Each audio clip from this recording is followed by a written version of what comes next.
CrPC study time में आप सभी का स्वागत है। दंड प्रक्रिया संहिता अर्थात सीआरपीसी का हम लोग अध्ययन कर रहे थे। पिछली वीडियो में हम सीआरपीसी की धारा 1 का अध्ययन कर चुके थे। आज हम अध्ययन करेंगे धारा 2 का। धारा 2 में परिभाषाएं बताई गई हैं, कुछ महत्वपूर्ण शब्द जो कि दंड प्रक्रिया संहिता का अध्ययन करने के लिए हमें जानना बेहद ज़रूरी है। तो चलिए शुरू करते हैं समय को ना गवाते हुए। धारा 2 परिभाषाएं। सबसे पहले धारा 2 में जो खंड का है उसमें जमानतीय अपराध और अजमानती अपराध के बारे में परिभाषित किया गया है। धारा 2 का जो खंड है ए, उसमें बताया गया है कि जमानतीय अपराध से ऐसा अपराध अभिप्रेत है जो प्रथम अनुसूची में जमानतीय के रूप में दिखाया गया है या तत्समय प्रवृत्त किसी अन्य विधि द्वारा जमानतीय बताया गया है, और अजमानतीय अपराध से कोई अन्य अपराध अभिप्रेत है। कहने का मतलब ये है कि जो दंड प्रक्रिया संहिता की सूची प्रथम है उसमें अपराधों का वर्गीकरण किया गया है। उसमें ही हमें बताया गया है कि कौन से अपराध जमानती हैं, कौन से अपराध अजमानती हैं।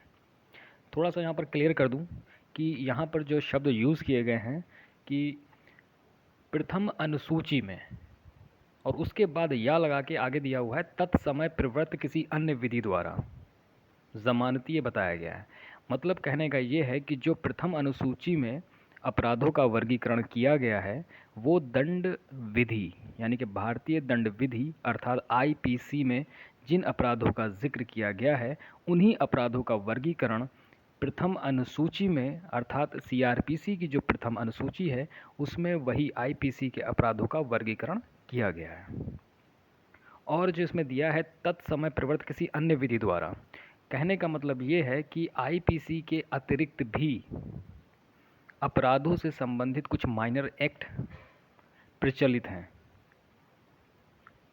कुछ लोकल एक्ट होते हैं और कुछ भारत में आईपीसी के अलावा भी एक्ट प्रचलित हैं। तो ऐसे अधिनियम जो ऐसे कानून बनाए गए हैं उनमें जिन अपराधों को जमानतीय श्रेणी में रखा गया है उन्हें हम जमानतीय अपराध मानेंगे, और जिनको अजमानतीय श्रेणी में रखा गया उनको हम अजमानतीय अपराध मानेंगे। थोड़ा सा मैं और क्लियर कर दूं कि जमानतीय अपराध वो अपराध होते हैं जिसमें कथित अभियुक्त को जमानत अधिकार के रूप में प्रदान की जाती है, और अजमानतीय अपराध वो अपराध होते हैं जिनमें अभियुक्त को यह साबित करना होता है कि वो जमानत के योग्य है। न्याय हित में उसको जमानत दे दिया जाना आवश्यक है, और वो जो उसको प्रदान की जाएगी अदालत के माध्यम से ज़मानत, उसका वो नाजायज़ फ़ायदा नहीं उठाएगा, वो अजमानती अपराध हो जाएंगे। चलिए अब हम आगे बढ़ते हैं। 2B धारा 2 की जो खंड खा है उसमें आरोप के बारे में बताया गया है, और धारा 2G इसमें संज्ञेय अपराध के बारे में बताया गया है। हम जो महत्वपूर्ण शब्द हैं उन्हीं पर डिस्कस ज़्यादा करेंगे, बाकी हम शब्दों के ऊपर ज़्यादा डिस्कस नहीं करेंगे। सिर्फ जानकारी के लिए पता चलता जाए कि किस धारा में कौन से शब्द का जिक्र किया गया है। तो 2A में जमानती और अजमानती अपराध हैं, 2B में आरोप के बारे में बताया गया है, और 2C में यानी कि ग में संज्ञेय अपराध। संज्ञेय अपराध से ऐसा अपराध अभिप्रेत है जिसके लिए, और संज्ञेय मामला से ऐसा मामला अभिप्रेत है जिसमें पुलिस अधिकारी प्रथम अनुसूची के या तत्समय प्रवृत्त किसी अन्य विधि के अनुसार वारंट के बिना गिरफ्तार कर सकता है। संज्ञेय अपराध अंग्रेजी में कहते हैं कॉग्निजेबल ऑफेंस। ऐसा अपराध जिसमें संज्ञेय लेने की क्षमता होती है, मतलब पुलिस अधिकारी को ये पावर होती है कि वो बिना वारंट के भी गिरफ्तार कर सके, यानी कि कथित अभियुक्त को वो बिना वारंट के भी गिरफ्तार कर सकता है पुलिस अधिकारी संज्ञेय अपराध के मामले में। ठीक है, ज़्यादा कुछ समझने का इसमें है नहीं, बस इतना काफ़ी है। आगे हम चलते हैं घा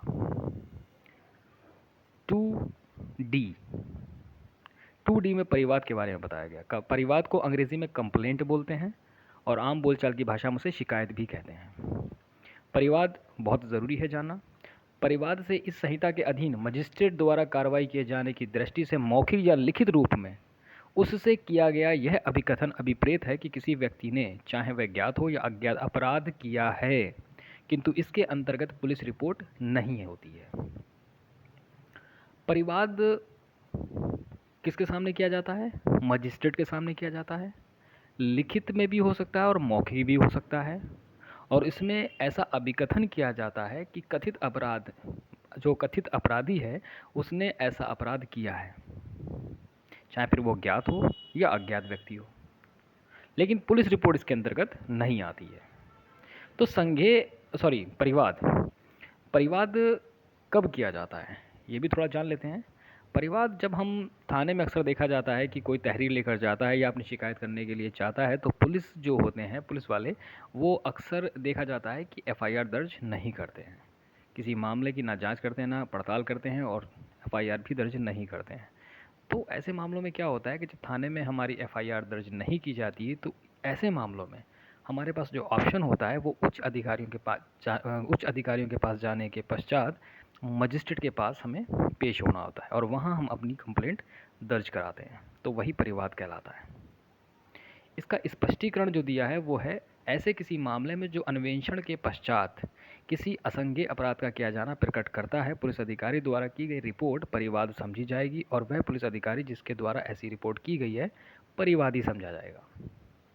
यहाँ पर परिवाद में जो स्पष्टीकरण मतलब एक्सप्लेनेशन दिया गया है उसमें यह साफ तौर पे स्पष्ट कर दिया गया है कि जो पुलिस अधिकारी किसी मामले में अगर इन्वेस्टिगेशन अर्थात अन्वेषण कर रहा है और अन्वेषण के पश्चात उसको ये ज्ञात होता है कि जो मामले का वो इन्वेस्टिगेशन कर रहा था वो एक्चुअल में संज्ञेय अपराध ना होकर असंज्ञेय अपराध सामने आता है, तब ऐसी रिपोर्ट जो बनाएगा पुलिस अधिकारी और मजिस्ट्रेट के सामने जब पेश करेगा तो वो रिपोर्ट परिवाद समझी जाएगी और वो पुलिस अधिकारी परिवादी समझा जाएगा। तो आज के लिए इतना काफ़ी है।